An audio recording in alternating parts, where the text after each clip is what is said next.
move to Manchester United came. I was playing obviously in our national league here for Shamrock Rovers, and I was doing quite well. I was getting a lot of exposure from the media. And I was at an age where I was thinking maybe I've missed the boat. I didn't think, because I had it for about 2 or 3 years. A club from England would come over and have a look at me and then say, they say, no, we're okay, we're strong in that position. And I was starting to lose that, maybe a little bit of faith. Maybe I'm not going to get my chance to be a professional footballer full time. So I played against Manchester United in a friendly and done quite well in the game. I was lucky enough to score. And then we played Celtic. We drew Celtic in the European Cup. Obviously, it wasn't like the Champions League is now, and it wasn't a league table or anything. We drew Celtic for Shamrock Rovers, and I played really well in that game. And about a couple of weeks after that game, the manager said to me, "Look, we have a lot of interest now from Manchester United. Plus, Arsenal want to sign you." So I was delighted with myself. So that's how it came about. The chairman of Shamrock Rovers, myself and my father went over to Manchester. We spoke to Ron Atkinson, and that's how the move came about. Well, what was it in terms of their plans for you at the time? I was only a young lad. It was just one for the future. I just wanted to see potential. There was a lot of players went over to Manchester United from Ireland around that period. You know, from our league here. It probably wouldn't happen now because back in the day, there was a lot of Irish, English, obviously English, there was Scottish, Welsh, Northern Ireland, and maybe the odd Scandinavian player where you're from yourself went across to Manchester. Paul McGrath played in our national league here. He signed for Manchester United.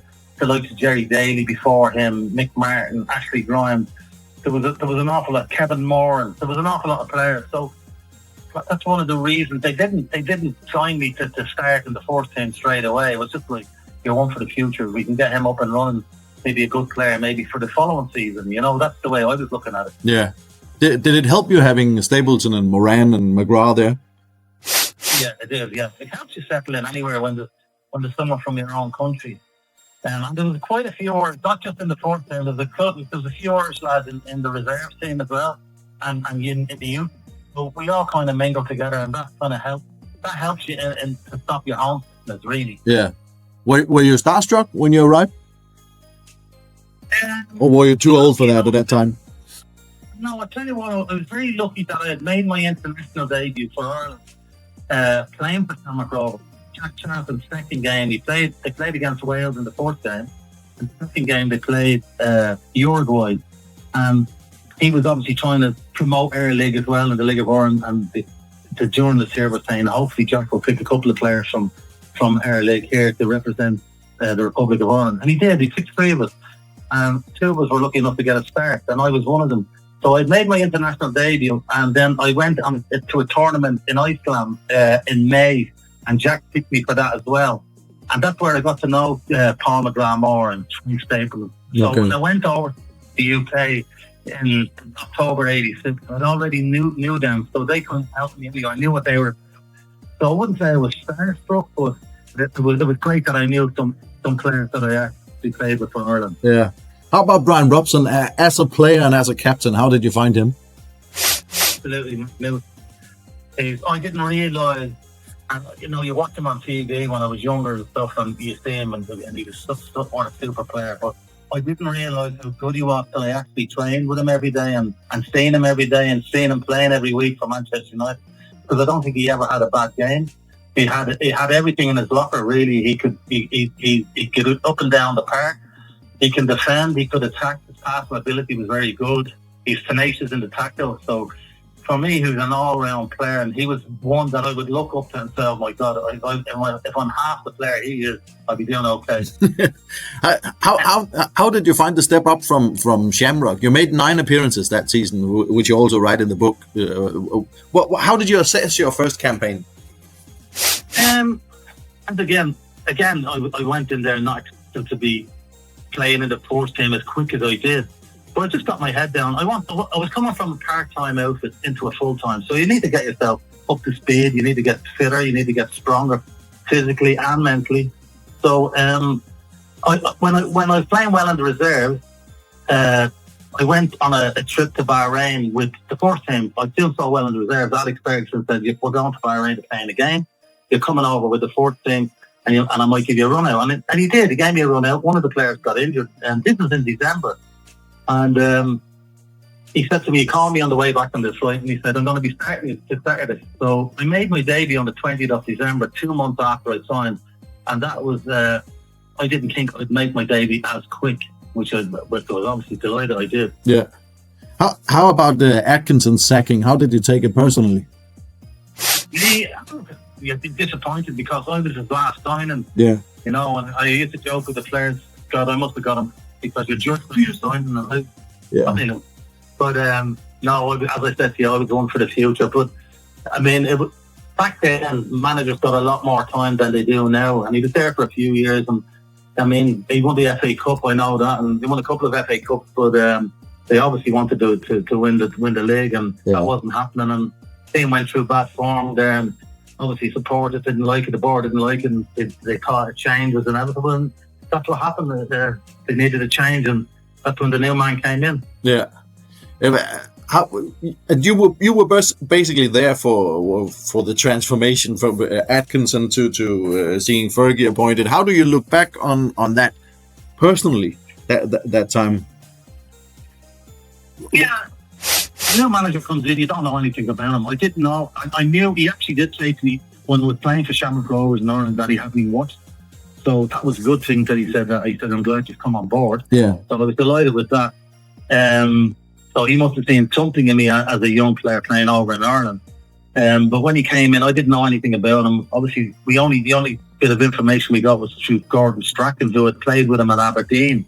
So he would tell the lads, like, the big change now, it's nothing to do. Completely different change than what Ron Atkinson was like, you know.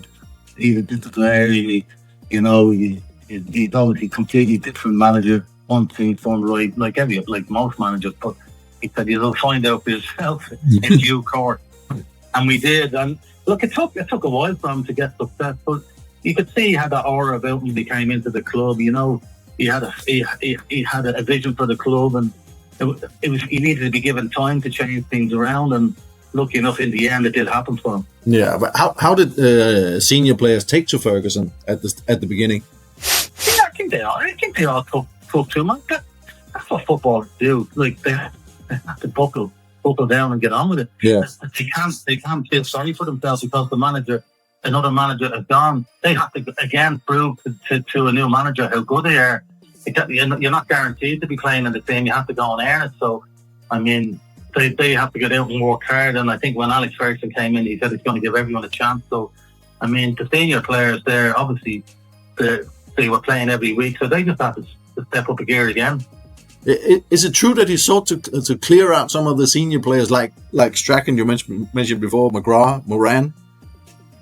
Or did it take a while?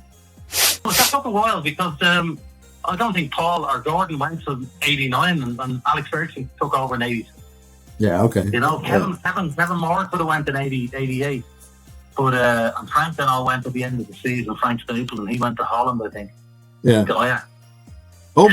Overall, how did you find him as a coach?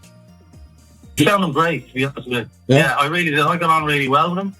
He was very good and very pleasant to me, very nice. You know, and he'd give you some information about how you play and how to see me in midfield and give you little tips and stuff about, you know, working hard and getting on the ball and looking for space for yourself and never switching off and different things. And him and Archie Knox, who we brought in with him, was a really good coach too. So they worked very well as a pair. Okay. And he brought in McClare, Mark Hughes, Steve Bruce. What was the feeling inside the dressing room as the team started changing? Could you sense something special was around the corner? At that time, you probably couldn't sense something special or something. But the team was improving. Bringing Mark Hughes back was a masterstroke because obviously he went to Barcelona and then Bayern Munich and that. And him coming back, everyone knew how good he was before he left Manchester United. He was a super player for them. For him to get him back on board was brilliant. Bryan McClare was a great signing as well. I mean, I think he scored so many goals this tour season. Really good player, worked hard for the team, a eye for goal. So that was a really good signing. And he brought in Dave Anderson too at right back.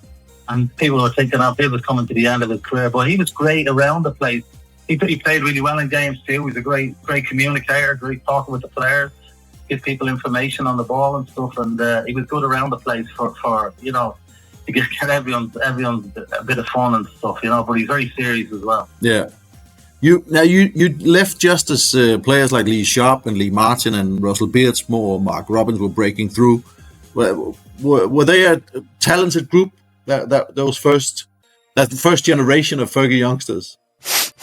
Yeah, I think so. Yeah, I mean, you have to have some sort of ability to play for Manchester United, whether you're playing in the youth team or in the first team. So, you know, that's why they got the opportunity to play for the club. So they were coming through. I remember Lee Martin and Russell Beardsmore and Lee Sharp came in the year 88. He was only 17 when he came up, but you could see he had great potential, and he lived up to that potential because he developed very, very well as a footballer. Yeah. Now, then you chose to leave for Newcastle. There can't have been many players who actually had an offer for an extension of their contract on the table from Alex Ferguson, who then decides to leave. Was Sir Alex surprised by your decision? Yeah, he was very surprised. I think back in them days, if you don't sign a contract, you're on a week-to-week. Boston rule has come in then, right? No, so yeah.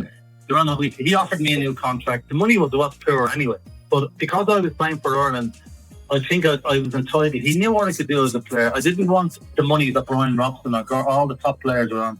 I only wanted the kind of contract that I thought I deserved. And he wouldn't give me that. He offered me not an awful lot less. So, and I was at the Irish squad in Euro 88. So I knew what some players were on, and I'm saying, oh, I'm playing for the team up there. So when I went into him, and look, I didn't have an agent, so he could be intimidating at times, and you know, he's scary. So you're going into the office to him, and a lot of players would just sign whatever he's saying. I said, no, I think he's offered me 400 quid a week, and I wanted 5, and he wanted 400 clearance money. And you have to remember, back in them days, there was only 2 or 3 subs.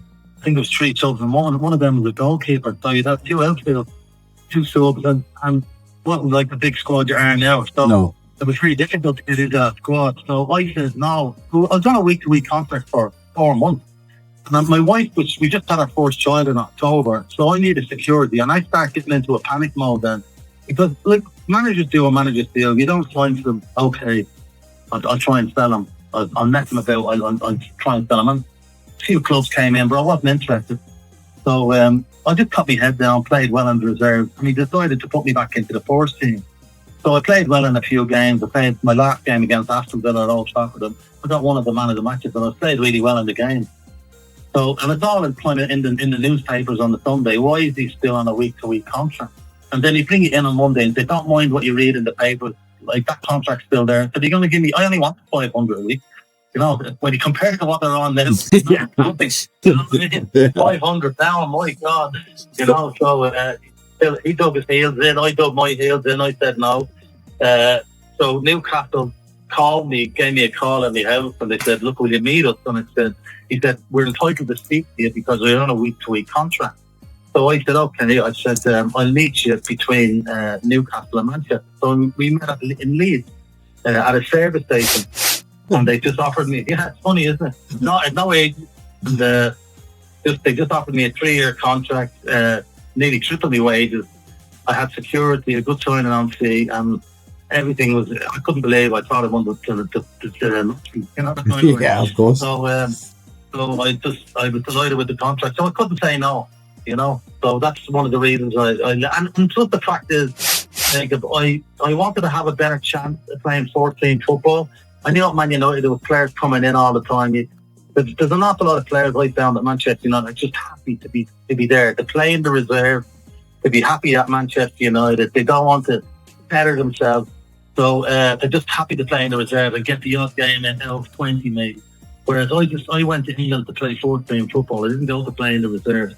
So I had a better chance of playing in the 14 with Newcastle. So that's one of the reasons I went, look, as I said, nobody's guaranteed a 14 place. You have to earn it. But I had a better chance of playing 14 football to keep me in the international squad, which I wanted to do.